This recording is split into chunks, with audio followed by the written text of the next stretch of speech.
Hello, hello, hello.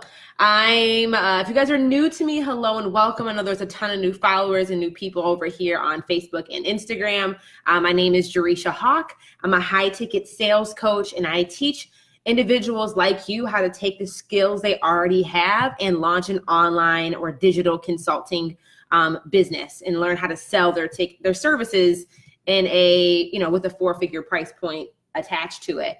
And something that has been really like stirring up for me over the past few weeks is through conversations I've had with listeners of our podcast. If you haven't listened to my podcast, it's called Jerisha Said. It's on iTunes, Spotify, Stitcher, all the places you can listen to podcasts. But I give my listeners an opportunity to schedule a call with me and just kind of connect and chat a bit. And something that's been just coming up a lot, even at the mastermind that I was recently at with some girlfriends, is this whole concept of generational healing and how generational healing plays such a dynamic role when it comes to us individually building our business. And just something that I think is very relevant for women, especially people of color, regardless if you're a woman of color or a man of color. But I think women of color, like Black women, brown women, struggle with this more than other demographics, is this whole concept of worth and value and being able to like communicate our worth and value in a way that allows us to earn the amount of income that we really are like, I don't want to say deserving of, but like the value that we deliver does deserve a higher price point. And this goes into why there's a pay gap between men and women, especially women of color and other women. And I just wanted to have like a frank conversation about it, because I know this is something that I personally have had challenges with, something that I consciously and intentionally invest in development and resources to work through. But this is a huge reason as to why my business exists. Because if you look at the demographics, you can look at this up on Small Business Association's websites. There's like research and data that backs up what I'm about to share with you. But women of color are starting businesses at a faster rate than any other demographic. Flat out. We are starting businesses at a faster rate than any other demographic. We are also graduating with higher level education degrees at a faster rate than other demographics. However, if we're getting more educated and we're starting more businesses, why are we also failing at business faster than any other demographic, earning significantly less revenue on an annual basis than any other demographic business owner? So when you look at the small business owners in the United States. So if you look at the category of small business owners in the United States, the average small business owner makes $44,000 a year. The average woman-owned small business owner makes $22,000 a year annually. Okay, this is like general statistics across the board for the United States. If you look at women of color business owners, it's significantly less. I think it's about $12,000 annually a year. But we're starting businesses faster. Why are we not generating the cash flow though? Like, it's not that we don't have, like, we're not capable of it. Like, I know you listening to this, you are super dope. You are super intelligent. You are driven. You are ambitious. But I think the reason, systematically, the overarching system is designed for us to be behind. Like, it's literally set up for the people of color to not have access to resources, to not have access to a lot of the, just have access to opportunity. So part of it is just the hierarchy of the system. But the other part of it is just through generational trauma and generational beliefs that have been passed down to us consciously or subconsciously. And what I mean by that is, if you're in a corporate environment right now, just let me know in the comments by a raise of hands or whatever. Do you feel as if you're being valued? Like, that your contributions are being valued at the organization that you work at? Do you feel as if you are consistently or regularly looked over for opportunities? And then I think another thing is, do you even know what the going rate is for your job title in your region, in the state, or in the country, or in wherever you live? Like, do you know what the going rate is? And are you aware of whether or not you're being compensated based off of your role and based off the value that you deliver?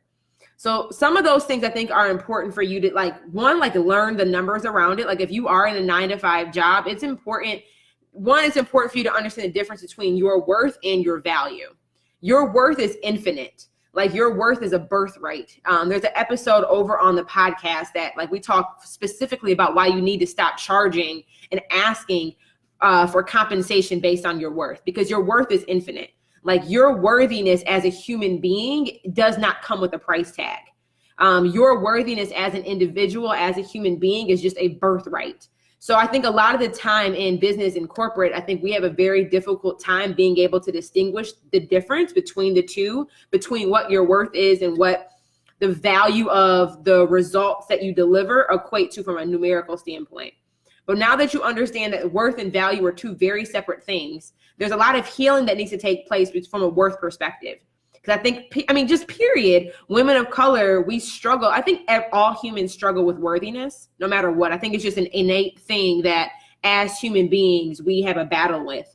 But I think women of color experience it from a unique perspective because of slavery, because our worth was through slavery and through systematic oppression was very much attached and tied to our bodies. And to think about slavery, like your worth was, were you in the fields or were you in the house? And even if you were in the house, more often than not, you were physically taken advantage of, or you were raped, or you were subject to like traumas in that sense. So a lot of our worth is attached to our physical appearance. A lot of our worth is attached to our body and whether or not somebody is desiring us from a physical standpoint. So there's a lot of worth, and I'm bringing this up because this stuff bleeds over into your ability to grow your business. This stuff bleeds over into your ability to charge based off of value, and for you to get out of, only accepting what you're given.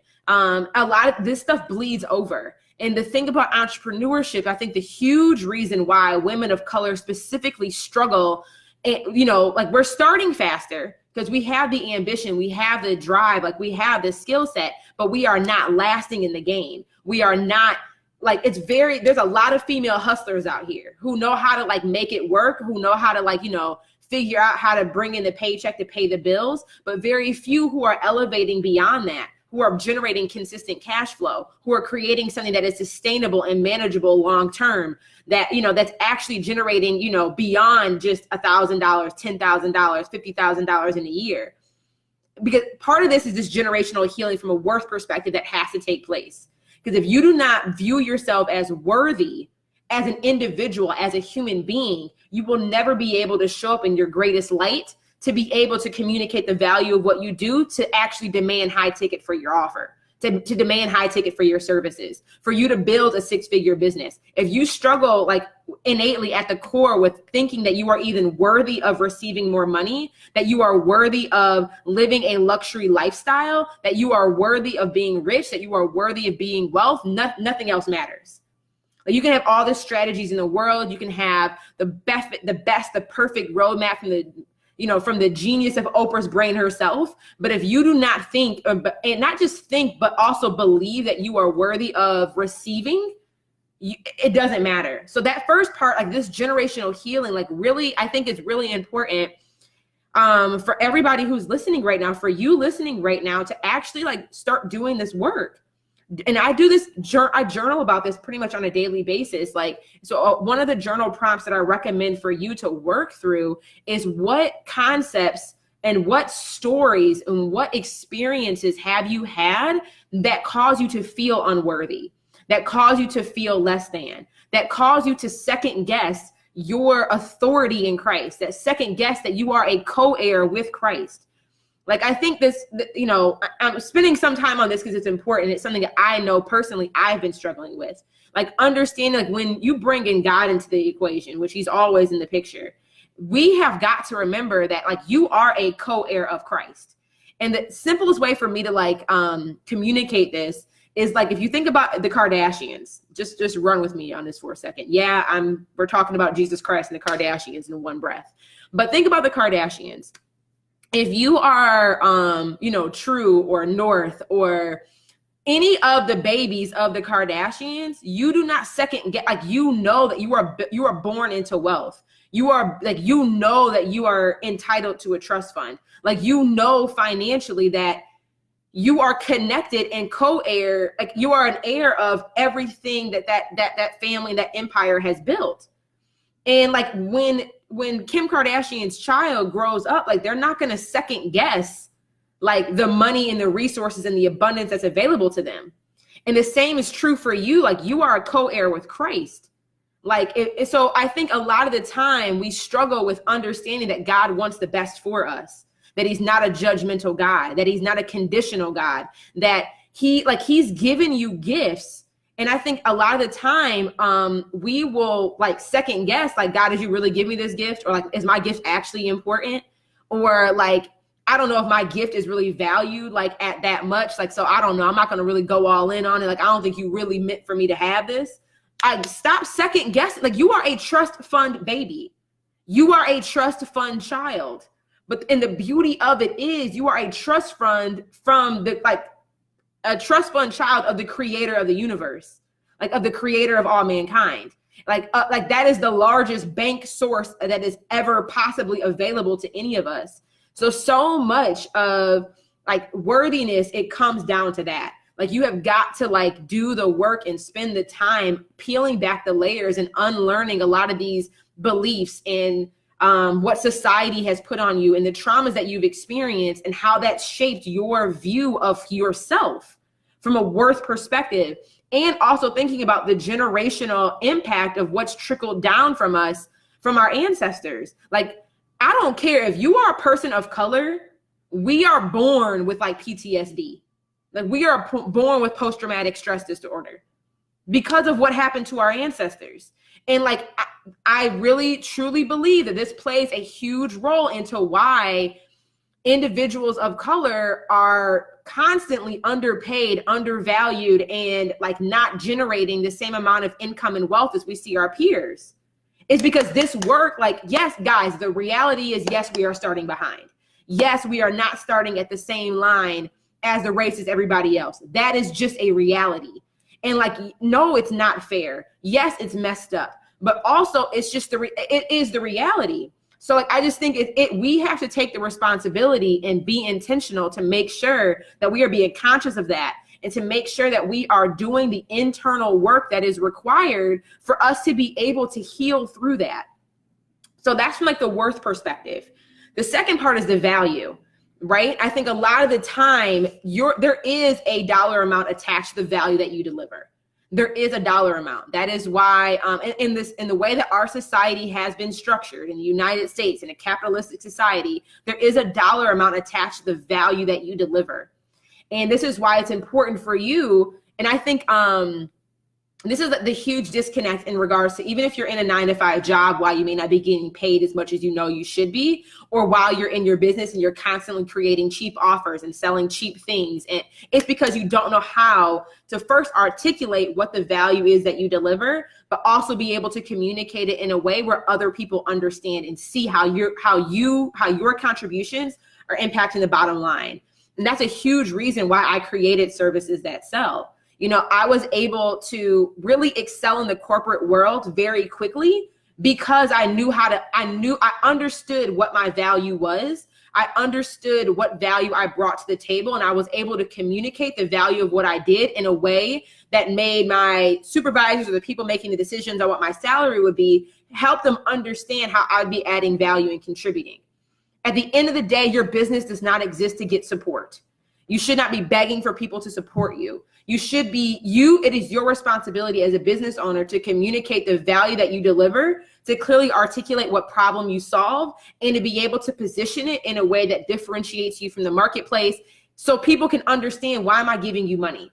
Because when you realize that money is not a determinant on what your worth is, money is simply just a resource exchange. That's all it is. Money is just a resource. It's just a form of how we in society communicate that I want you to help me do this. Here's the exchange. It's just a resource. All money is a resource.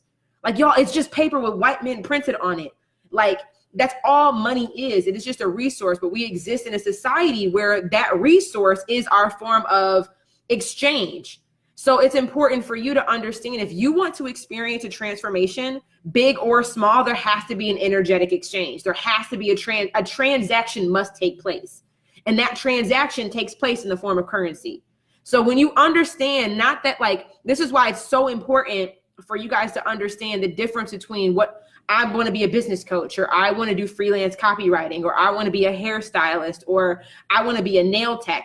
Whatever service you provide, that's just a title, that's just a label. But you need to be able to articulate what is the value that I bring when I'm delivering this service, and what problem am I solving that is worthy, not worthy, that is valued at a transactional dollar amount. So like I'm going to use my nails as an example, because Jessica, who's watching this right now, just did my nails. I paid like, I don't even know how much this set cost, probably like $60 to get my nails done. To some people, they're going to look at $60 like, what the hell? Like, Jay, that is way too expensive to get your nails done. You can go down the street to a Vietnamese woman to get a manicure for $15.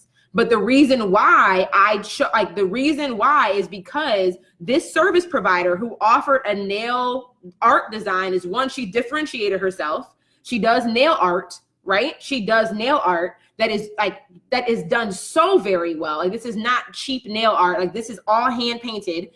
They provide a higher level of quality experience when I go into the store. Every time I go into the salon, the 10, they're here in Detroit, they offer me champagne, wine, tea, some beverage. So the client experience is elevated. The quality of service is elevated, and the delivery and the consistency of the delivery of service is elevated. So she's solving a bigger problem for me. It's not just as simple as, oh, I'm a nail tech.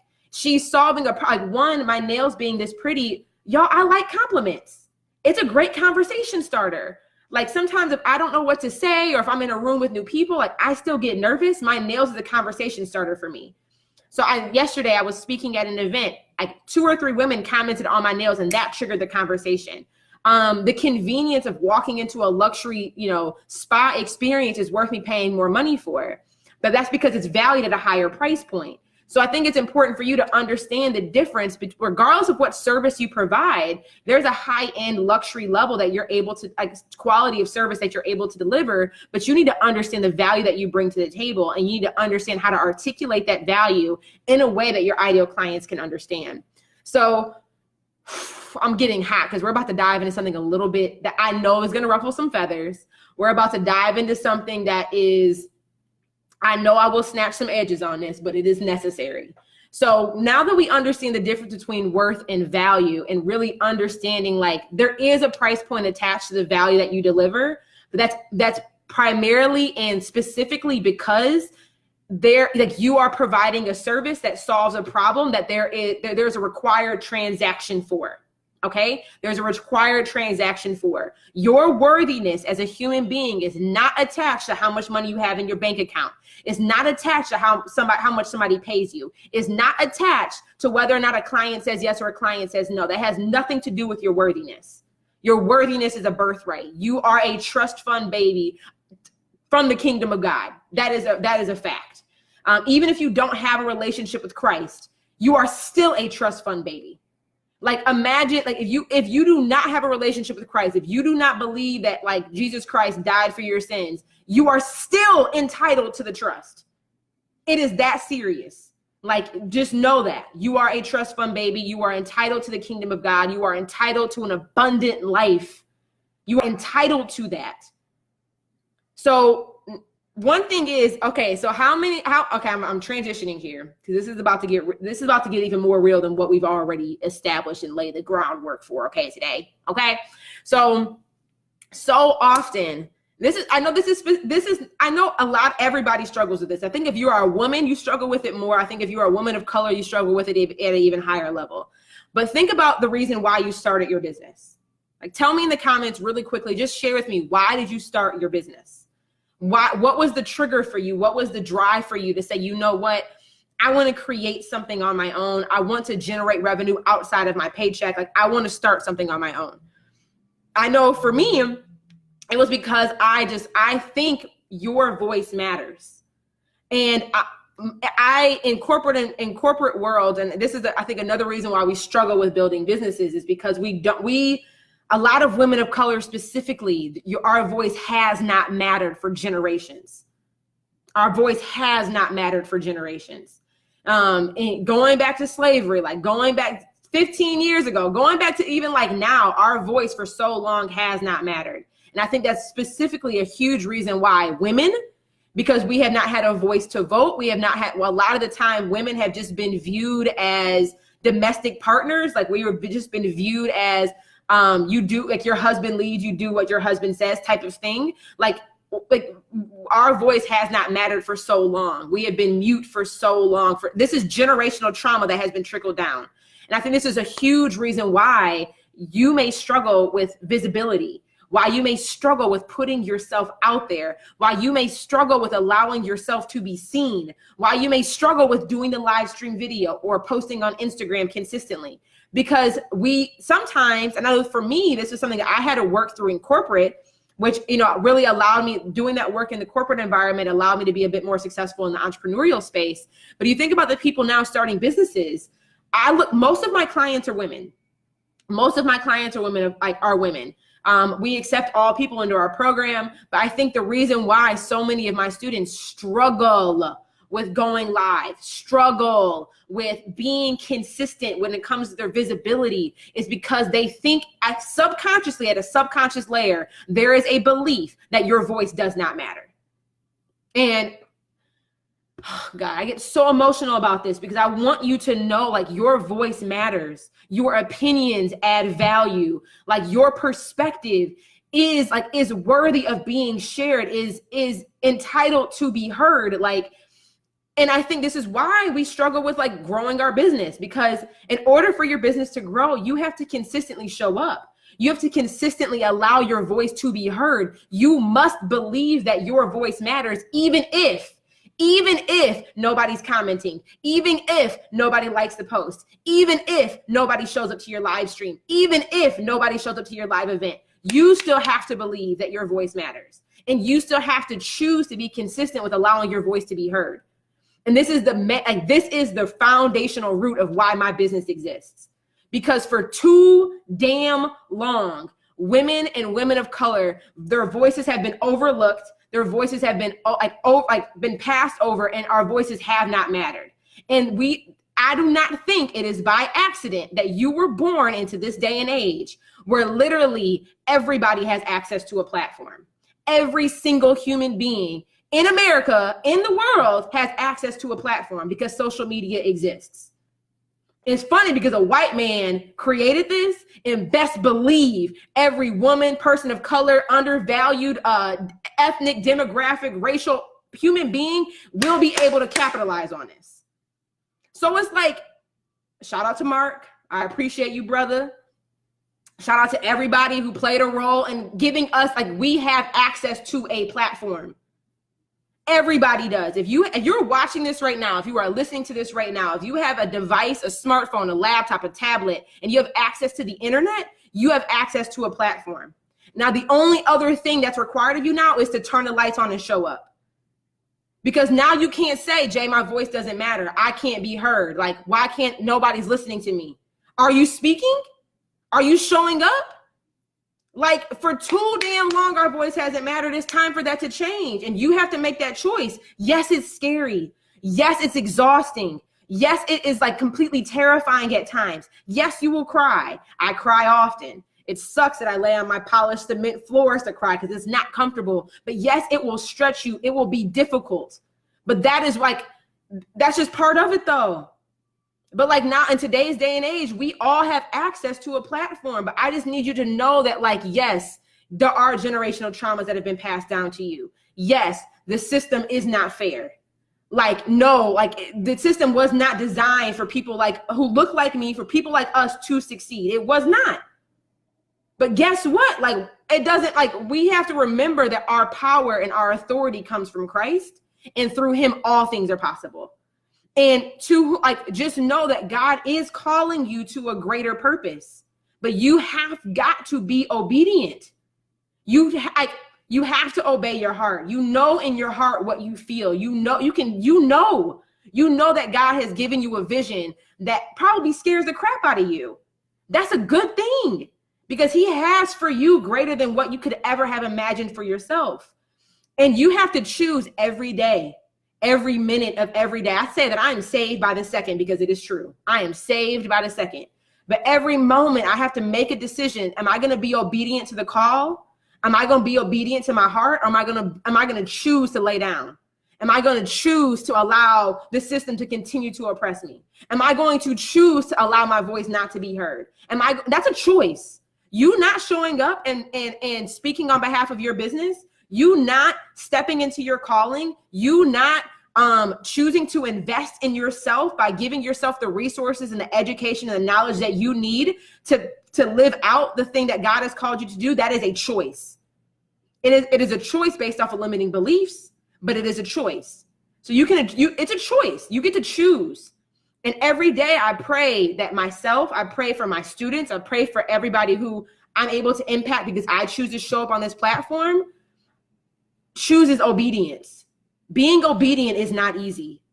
Being obedient to what God calls you to do is not easy, because the devil gets real busy. The devil gets real busy when you start being obedient to the call. When you obey your heart, the devil gets busy. Your tire will get busted right after you invest in your new coach. Like, bruh, I just spent my last on this coach. How you about to bust my tire?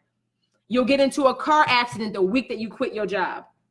The devil will get busy, but you still, in the midst of the devil coming at you, you have got to choose to be obedient, not to what your current circumstances are, not to what your current resources are, but be obedient to the call. Be obedient to doing the thing that serves the future version of yourself. Be obedient to what God has called you to do. I mean, he's put people in your life for a reason. I do not think it is by happen chance that the clients that I have are my clients. I don't think that's by accident. I was created to serve you.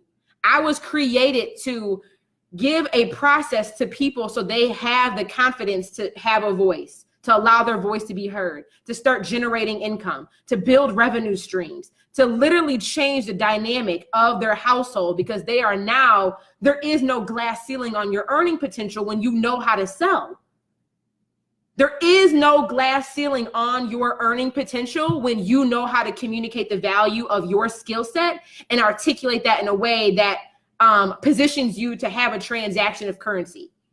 There is no glass ceiling. There is no earning amount that you are not capable of generating when you know how to take the skills you already have and turn that into a service that you can sell. There are no limits anymore. The only limit is yourself. And I think this is a huge reason why women of color specifically, I think this is women across the board, but I think women and women of color, I think we both struggle with this from different perspectives, but we both struggle with this. Whether you're a white woman, an Indian woman, an Asian woman, a Black woman, a Jamaican woman, a Filipino woman, I don't care what demographic you come from. I think if you are able to give birth, we struggle with this from different perspectives. But the huge reason why I think so many women, we will start a business and we will play small as hell. We'll be like, I'm starting my business, but I'm going to sell a $7 ebook. I'm starting my business, but I'm going to sell a $27 workshop. I'm starting my business. I have to wait until whatever criteria comes into play. I have to have 1,000 people on my email list. I have to have the swipe up feature on Instagram. I have to have 100 people showing up to my live streams. Whatever you guys qualify it as, why so many of us will wait to ever even sell anything to allow ourselves to have the potential to earn, or why we would play crazy small, selling a $7 product, a $97 product, $50 an hour for coaching. Why? Is because in the system, being an employee, you have been overlooked, undervalued, and underpaid. And then in that environment, you can at least blame it on a white man. You can blame it on the system. But then when you create your business, you literally recreate the environment that you're trying to escape from. You create a business where now you undervalue yourself. You underpay yourself. So many women who come into services that sell have never paid themselves in their business. Why? Because you've overlooked your own qualifications. And now you can't blame it on the white man. The white man's not running your business. You are. So this whole concept of generational healing and reason why the pay gap exists is because it has been ingrained in us that, oh, if I'm overworked, underpaid, and undervalued here, let me go recreate a business that does the exact same thing, but we do it subconsciously. We do it subconsciously. If you have been running and we do it subconsciously. So one, now that you are aware, type in the comments and just let me know if you are committed to changing this dynamic. I need to know, are you committed to changing this dynamic? Because there is a business model that does exist where it makes sense for you to charge low ticket and if you have high volume to sell to. If you think about Netflix, it's like $7.99 a month. The reason why that business model works is because they're literally selling to millions of people every single month, right? But for a lot of us who are just starting out, we don't have that large volume of people to sell to. We don't have a huge audience, which is completely okay. But we will come out of the gate playing small and be real. Like, if for anybody here who is selling low ticket offers, if it is because you strategically created a business model for that, this message is not for you. But for most of you guys, you did not make an intention to develop a business model strategy where you were selling low ticket and high volume. Most people did not make that choice. Most people, when they come out of the gate and they start creating a business that's selling low ticket offers, it is because at a subconscious level, you do not believe you are worthy of receiving a higher dollar amount. At a subconscious level, you do not believe that the value that you bring to the table is worth a higher price point. But be honest. I know this is going to hurt. I know this can be difficult truth to accept, but honestly, that is the reality. If you did not make a conscious decision to design your business model around that, more often than not, you are just subconsciously recreating the environment that you are trying to escape. You're literally recreating the environment that causes you so much distress and tension and anger. And then you beat yourself up about it in your own business. You will beat yourself up about it in your own business. And a lot of the time we don't even realize why it's happening. We don't even realize why it's happening. Women will beat themselves up about well, I'm not making this, I'm struggling in my business. And then you end up quitting on yourself and not really being able to connect the dots as to why it's happening. It's happening because of generational traumas that have been passed down to you. It is happening because of the life experiences that have formed your sense of reality. But the beautiful thing is we live in a day and age where you can expand your scope of reality. You can get introduced to people that sometimes we just need to see it to know that it's possible for us. And a lot of the time we've just never seen anybody else do it. So it's not even a thought that we're able to conceptualize it's possible for us to attain. You have to be around new people. And this is why I think it's so important to join group programs, because when you're able to see a collective body of individuals moving towards a specific goal, it gives you points of evidence to know that this is real, that this is possible, that I'm not alone. That's why all of my programs are designed in a group container, because there is power in the masses. There is power when you're able to look over your shoulder and say, hey, I'm not the only one running this race right now. Yeah, she's struggling with it too, and so am I, but we're doing it together.